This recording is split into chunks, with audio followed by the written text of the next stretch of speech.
Habang inaantay natin mag-connect yung wifi sa cellphone para pwede na siya gamitin bilang remote ng aircon. Ito na yung mga kagandahan ngayon, men, no? Kahit nasa kapitbahay ko nagpag-chismis, pag gusto nyo nang umuwi, pagdating nyo sa bahay, malamig na, pwede nyo na siyang i-on. Para pagdating nyo sa bahay, galing chismisan, malamig na yung room nyo. So kung gaano katagal yung pag-connect niyan, ito naman kabaliktaran, men. Itong Panasonic na to ay napaka-friendly, napakadaling baklasin. Ituturo ko sa inyo, men, ha?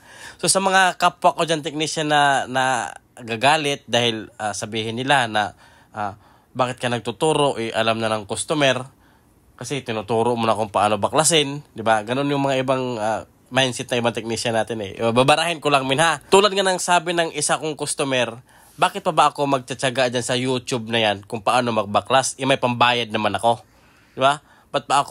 Bakit yun lang ba yung trabaho ko? May iba rin akong ginagawa. So, magbabayad na ako. Bakit pa mag-aksaya ako ng oras para lang manood at baklasin ko yung aircon? Mamaya, kakatipid ko. Nasira ko pa, abuno pa.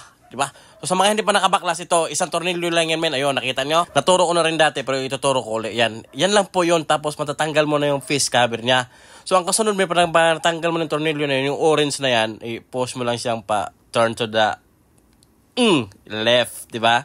So, pag sa kabila ka naman yan, post mo na lang papunta sa kanan. Sa taas naman, mayroon ding ini-slide. Ayan, o. Ilalabas mo lang siya to the left. Tapos sa kabila, ganun din. To the right naman siya, palabas. Ayan, di ba?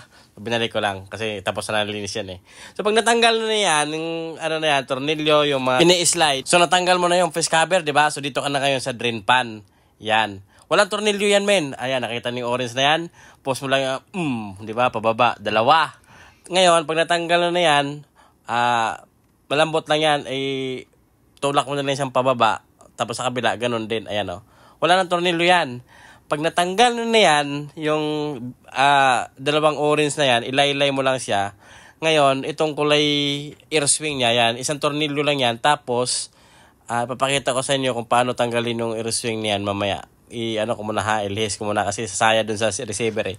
Yan, ipopost mo lang yan siya, pataas yan. Ipopost mo lang yung pataas kasi para nakaklamp yun eh. Pag pinost mo yan sa pataas, yan, yung nasa, kamay ko, matatanggal mo na siya buo. Yeah? May cover na yung air swing motor niya. So, diba, nakuha nyo na, ha? Dali lang, no? Napaka-friendly. So mga men, pag nababa nyo na pala yung drain pan niya, nakita nyo yun, ayun, yung hose na yun. Pag matigas pala siya, men, sungkitin mo lang siya. Meron yung kawit yung drain pan, tapos mahatak mo na siya. Huwag nyo pilitin, baka mamaya maputol, malutong pa naman yung mga drain hose niya, yung salpakan ng drain hose, yan, medyo malutong. Kaya dahan-dahan lang, sungkitin mo lang kung nakakawit siya. Pag ako kasi nag-install, hindi ko na kinakawit para pag may maglinis, madali na lang nilang hatakin eh. Hindi naman tutulo yun, basta nakasalpak na maayos yung hose. No? So yan lang, pati yung ionizer niya, kailangan din kasi tanggalin yan, mo na yung wire na kulay green at saka black para matanggal mo yung drain pan. Pero pwede naman yung wire na nakaklamp doon, pwede mo tanggalin. Pero mas madali dyan eh.